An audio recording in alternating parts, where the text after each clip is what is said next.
And ஒரு ஃப்ரெண்ட்லியான அட்மாஸ்ஃபியரை create பண்ணக்கூடிய காயத்ரியை வந்து அகைன் சந்திச்சதில் எனக்கு ரொம்ப சந்தோஷமாக இருக்குது. உன்னை பாராட்டுறேங்கம்மா.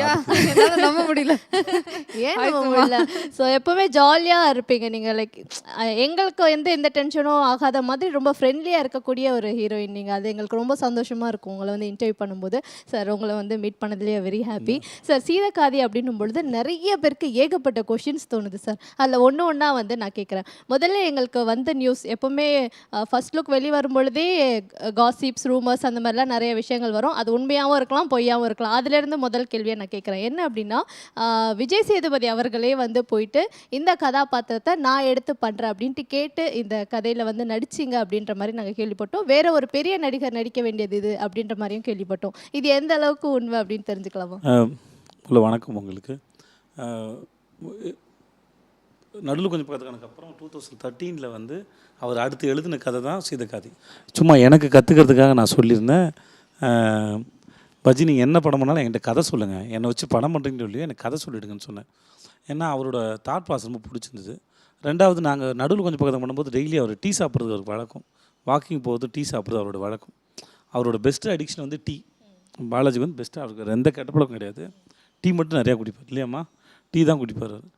ஸோ எதாவது பேசுமோ ஒரு டீ சாப்பிட்டு வந்துடுமா அப்படின்னு தான் கேட்டுப்போம். ஸோ அப்படி போகும்போதெல்லாம் வந்து அந்த ஸ்கிரிப்ட் அவர் எப்படி யோசிச்சார், இது ஃபஸ்ட்டு பிளாட் எங்கே இருக்குது இப்படின்னு நிறையா நடுவில் கொஞ்சம் பக்கத்து காணத்தை பற்றி நான் கேட்ட கேள்வி, முக்கியமான கேள்வி வந்து வழக்கமாக ஒரு கதை தொடங்கணும், ஒரு ஃபஸ்ட்டு பிளாட் ஒன்று போடுவாங்க, அதுக்கப்புறம் அது இங்கே போகணும் ஒரு ஸ்க்ரீன் பிளேக்கு ஒரு கணக்கு ஒன்று இருக்கும்ல, அந்த மாதிரி கணக்கில் எனக்கு இந்த ஸ்கிரிப்ட் எக்ஸ்பிளைன் பண்ணுங்க அப்படின்லாம் கேட்டிருக்கேன்.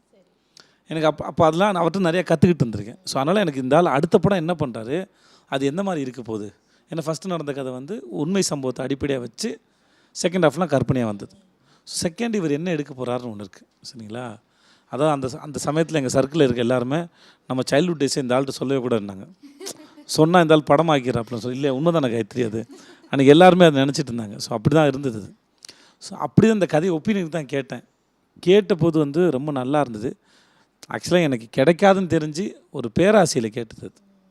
அப்போ தான் அவர் வந்து மூளை வந்து சரி விஜய் ஆக்சுவலாக கரெக்டாக இருக்கு எனக்கு தோணுது, நம்ம ட்ரை பண்ணி பார்ப்போம் அப்படின்னு சொன்னார். அப்புறம் கொஞ்ச நாள் கழித்து அமிதாப் பச்சன் சார் அப்ரோச் பண்ணுறாரு, நல்லா இருங்க அப்படின்னு நான் சொன்னேன். ஏன்னா அது உண்மையும் கூட, பெரிய ஆக்டர் அவர், ஆக்சுவலாக லெஜெண்டரி ஆக்டர் தான் இருக்கணும். அப்புறம் மோகன்லால் சாருன்னு நாங்கள் யோசிச்சாங்க. அப்புறம் தேட்டர் ஆர்டிஸ்ட்ன போது வந்து மோகன்லால் சாரும் அமிதாப் பச்சன் சாரும் நடித்தாங்கன்னா வந்து அதான் அவங்களுக்கு யாருக்கும் தெரியாது, அப்ரோச்லாம் பண்ணல, டிஸ்கஷன் லெவலில் இருந்தது. இருந்தாங்கன்னா தமிழில் வந்து பேசும்போது தெரியும், அது ஒரு கனெக்ட் ஆகாது. தமிழில் தேட்டர் ஆர்டிஸ்ட்னு போது, தமிழ் நாடக கலைஞர்ன்ற போது செட் ஆகாதுன்னு சொல்லிட்டு தான் கமல் சார்னு அப்படி வந்தது. அப்புறம் அது என்னமோ ஆகி அப்புறம் அந்த படம் நடக்கலை. ஒரு பக்க கதைன்னு ஒரு எக்ஸலண்ட்டான ஃபிலிம் எடுத்தார். அது செம்ம படம். அது நான் பார்த்துட்டேன் அந்த படத்தை. அது இந்த சில காரணங்களால் வரல. வளர்க்கும் போது சினிமாவில் சில சாபங்கள் இருக்கும், அந்த மாதிரி அதனால் வரல. ஸோ அதுக்கப்புறம் எடுத்த படம் தான் இது. ஸோ இந்த படம் வரும்போது திரும்பி அவர் என்கிட்டே வந்தது சந்தோஷம். அப்புறம் இப்போ மேக்கப்பு அது சார்ந்து நிறைய அவங்க விசாரித்து வச்சுருந்தாங்க. நாங்கள் ஹாலிவுட்டில் ஆஸ்கார் வாங்கினவர் வச்சு உங்களுக்கு மேக்கப் போட போகிறோன்னு சொல்லும்போது அப்போ தான் இவ்வளோ ப்ரிப்பேர்டாக இருக்காங்களா அப்படின்னு இருந்தது. ஸோ அப்படி தான் எனக்கு கிடச்சிது. விஜய் சேதுபதி சார் கூட இணைஞ்சு பார்க்குறதுல எங்களுக்கு சந்தோஷம் தான். ஏன்னா உங்கள் பேருக்கு வந்து நல்ல வெல்கம் எப்போவுமே கிடச்சிட்டே தான் இருக்குது எல்லா படங்கள்லையுமே. ஸோ அதே மாதிரி இந்த படத்துலையும். பட் உங்களுடைய கதாபாத்திரம் வந்து த்ரூ அவுட் த மூவி இருக்கான்றது எங்களுக்கு தெரில. பட் ஒரு க்யூட்டான போர்ஷனாக இருக்கும், இம்பார்ட்டண்ட்டான போர்ஷனாக இருக்கும் அப்படின்றது மட்டும் எங்களால் கெஸ் பண்ண முடியுது. ஸோ உங்களுடைய பார்ட் இந்த படத்தில் எப்படி வந்திருக்கு சொல்லுங்கள். இந்த படத்தில் எனக்கு வந்து ஒரு கெஸ்ட் அப்பியரன்ஸ் தான், ஃப்ரெண்ட்லி கெஸ்ட் அப்பியரன்ஸ். நான் வந்து இந்த லைக் இவங்க இந்த கதை நடுவில் கொஞ்சம் பக்கத்தை காணும் முடித்த உடனே கேட்ட மாதிரி எனக்கும் வந்து சொன்னாங்க. அண்ட் அப்பயே தெரிஞ்சிருச்சு இதில் வந்து பெருசாக எப்படி எனக்கு மட்டும் ஒரு ரோல் அப்படின்னு நான் கேட்க முடியாது எதுவுமே. அந்த ஒரு கெஸ்ட் அப்பியரன்ஸில் ஏதோ ஒரு கெஸ்ட் அப்பியரன்ஸ் மட்டும் எனக்கு வைங்க அப்படின்னு மாதிரி அது ஒன்று ரிசர்வ் பண்ணி வச்சாச்சு. But more then anything என் கதை கேட்டப்போ எனக்கு ரொம்ப பிடிச்சிருந்தது. And I wanted to be a part of it somehow. அப்பயே நான் வந்து ஏடியா ஜாயின் பண்ணுறேன்னு சொல்லியிருந்தேன். பட் ஒரு பக்கம் கதை ஆரம்பித்தாங்க. சரி அதில் ஜாயின் பண்ணான்னு நினச்சப்போ அது நடக்கலை. கரெக்டாக சீதக்காதி ஆரம்பித்தப்போ I was able to work as an assistant director. So I was very happy to be a part of Seethakathi.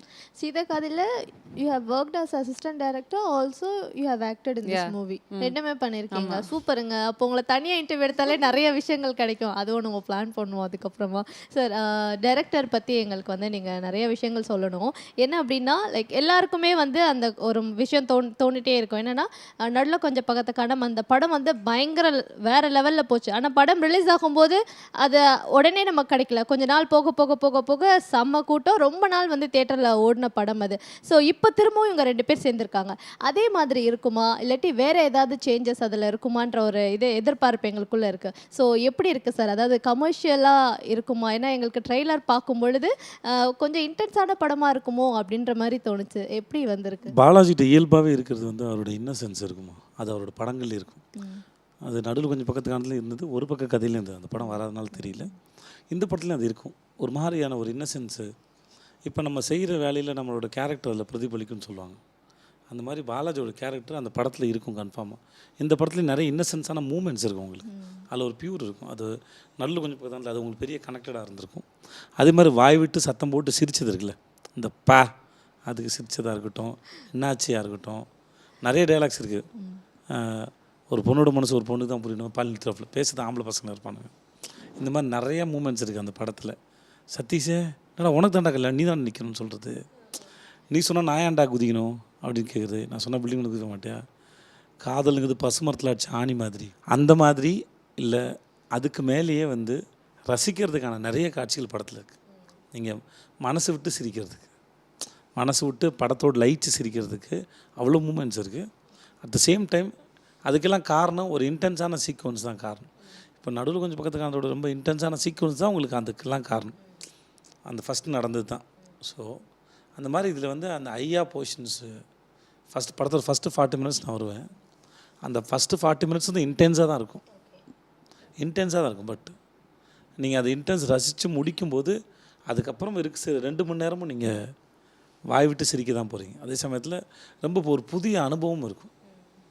நீங்கள் வந்து படத்தோட ட்ராவல் இருக்கு இல்லையா, அது வந்து ஆக்சுவலாக நான் பாலாஜி சொன்னேன், பாலாஜி கதையை சொல்லிடலாமா பாலாஜின்னு கூட கேட்டேன் நான். ஏன்னா இன்றைக்கி இருக்க தேதிக்கு ஒரு ஷோக்கு தான் நீங்கள் கதையை பொத்தி வைக்க முடியும். ஒரு ஷோ தான் அது. படம் வந்து உங்களுக்கு செம்ம கமர்ஷியலாகவும் செம்ம ஜாலியான ஒரு படமாக இருக்கும். பட் அட் சேம் டைம் பிகினிங்கில் ஒரு மூடு இருக்கும். அது ரொம்ப அந்த மூடு தான் அந்த மொத்த இம்பேக்ட்டுக்குமே காரணம். எந்த டைமில் வந்து அவர் கூட காம்பினேஷன் 75 வயசில் அந்த டைம் தான் வரீங்களா, இல்லாட்டி டக்குன்னு அவர் மூடி மறைச்சிட்டாரு? இல்லை இல்லை, கதையே அவங்களுக்கு 75 வயசு ஆனதுக்கு அப்புறமா தான் ஆரம்பிக்குது. ஓகே. ஸோ அதுக்கப்புறம் அந்த காம்பினேஷன் மடமடன் வளர்ந்து ஒரு 3 சீன் 4 சீனுக்கு அப்புறம் 75 வயசு ஆகிடுவார். அதுக்கப்புறம் தான் மற்றவங்க எல்லாருமே. நிஜமாக தான். You go watch the movie. கண்டிப்பா we are going to watch the movie. Yes, இந்த வருஷத்துக்கான பொய்யை சொல்லி முடிச்சிட்டேன். இனிமேல் பொய் சொல்ல எனக்கு தீர்ந்துச்சுன்னு. சரி சார், இவங்க உட்பட ஏகப்பட்ட ஹீரோயின்ஸ் வந்து இந்த படத்தில் இருக்காங்க. அர்ச்சனா மேம்லாம் வந்து நடிச்சிருக்காங்க. அர்ச்சனா மேம் வந்து எனக்கு ஒய்ஃபாக நடிச்சிருக்காங்க. அவங்க தான் எனக்கு படத்தில் எனக்கு ஒய்ஃப் அவங்க தான். Okay okay. அதெல்லாம் வந்து சினிமாவில் மட்டுமே சாத்தியம். ஏன்னா நான் குழந்தையா இருக்கும்போது நான் வசந்தராஜா பார்த்து நான் யாரும் அவங்க இவ்வளோ அழகாக இருக்காங்கன்னு பார்த்துருக்கேன். அவங்க எனக்கு ஒய்ஃபாக நடிக்கிறதுங்கிறது சினிமாவில் மட்டும்தான் சாத்தியம். அது மோஸ்ட்லி ஹீரோயின்ஸ்க்கு அந்த இது ஏற்படும். ஹீரோயின்ஸ் வந்து சின்ன வயசுல இருந்திருப்பாங்க, அப்போ ஹீரோ பார்த்து வச்சுருப்பாங்க. அவங்க பிற்காலத்தில் வளர்ந்து வரும்போது அவங்க அதே ஹீரோவுக்கு அந்த மாதிரி நிறைய பேருக்கு நடந்திருக்கு. முதல் முறையாக இப்படி ஆப்போசிட்டாக நடந்தது தான் ஃபர்ஸ்ட் டைம் நான் நினைக்கிறேன் தெரிஞ்ச வரைக்கும். ஓகே. ஸோ காயத்ரி போக இன்னும் நிறைய ஆர்டிஸ்ட் இந்த படத்தில் இருக்காங்களா? ரம்யா நம்பிசன் இருக்காங்க. எல்லாருமே அவங்களா வராங்க. இப்போ காயத்ரி நான் வந்து காயத்ரியா வரேன், பார்வதியா வராங்க, ரம்யாவா வராங்க. மேல் ஆக்டர்ஸ்ல யாருமா இருக்காங்க? மேல் ஆக்டர்ஸ்ல ராஜ் சரவணனா வரா, இல்ல வேற ஆக்டர்? ஹீரோயின்ஸ் அவள் தான் 3 பேர் தானே. ஓகே, எனக்கு தெரியாது, கேட்டுக்கிட்டேன். சும்மா நடிக்காதீங்க சார். உங்க கூட காம்பினேஷன் சீக்வன்ஸ்ல தானே எல்லாம் வருவாங்க. எங்க சேனல்லையும் நடிக்கிறீங்க பார்த்தீங்களா? பெரிய ஸ்க்ரீன்ல தான் நடிக்கிறீங்கன்னா இப்போ சத்தியமா இல்லை. உங்களுக்கு படம் பார்த்தோன்னு தெரியுமா? நீங்க சந்தேகத்தோட போங்க. நீங்க இப்போ உங்களுக்கு ஒன்று சொல்றாருல்ல, நீங்க படம் பார்த்த அப்புறமா இதே இன்டர்வியூ பார்த்தீங்கன்னா உங்களுக்கு அப்போ புரியும். ஆமா, எல்லாத்தையும் இந்த ஆள் எல்லாத்தையும் சொல்லிட்டாப்ல, பொய் சொல்லன்னு மட்டும் உங்களுக்கு தெரியும். நிஜமா தெரியும். ஆனால் இது நிறைய முறை நடந்திருக்கு. பிஃபோர் மூவி ரிலீஸ் வந்து கொஸ்டின்ஸ்லாம் கேட்டு ஆஃப்டர் த ரிலீஸ் வந்து பார்க்கும்போது எவ்வளோ ஸ்டூபிடாக இந்த கொஸ்டினை நம்ம கேட்டோம், ஆனால் இங்கே வேறு மாதிரி இருக்கேன்ட்டு நடந்திருக்கு. அதுதான் இப்போ இல்லை நிஜமாவே அது என்ன கண் முன்னாடி இல்லைம்மா தெரியும். நீங்கள் வந்து எனக்கு உதவி பண்ணுறதுக்காக வந்திருக்கீங்க. நான் எப்படி உங்கள்கிட்ட போய் சொல்ல முடியும்? நிஜமாவே இல்லை, சத்தியமாகவே இல்லை, உங்கள் மேலே சத்தியமாக இல்லை. ஐயோ, எனக்கு ரொம்ப வருஷம் வாழணும்னு ஆசை இருக்கு சார். கவலைப்படாதீங்கம்மா. சார், இந்த ஆக்டிங் ஒரு நடிகர் அப்படின்றதையும் தாண்டி ஏதாவது சில விஷயங்கள் ஆடியன்ஸ்க்கு தெரிய வைக்க வேண்டியதோ இல்லாட்டி சினிமா பற்றி மக்களுக்கு வந்து புரிய வைக்கணும் இதுதான் அப்படின்ற மாதிரி விஷயங்கள் இந்த படத்தில் இருக்கா?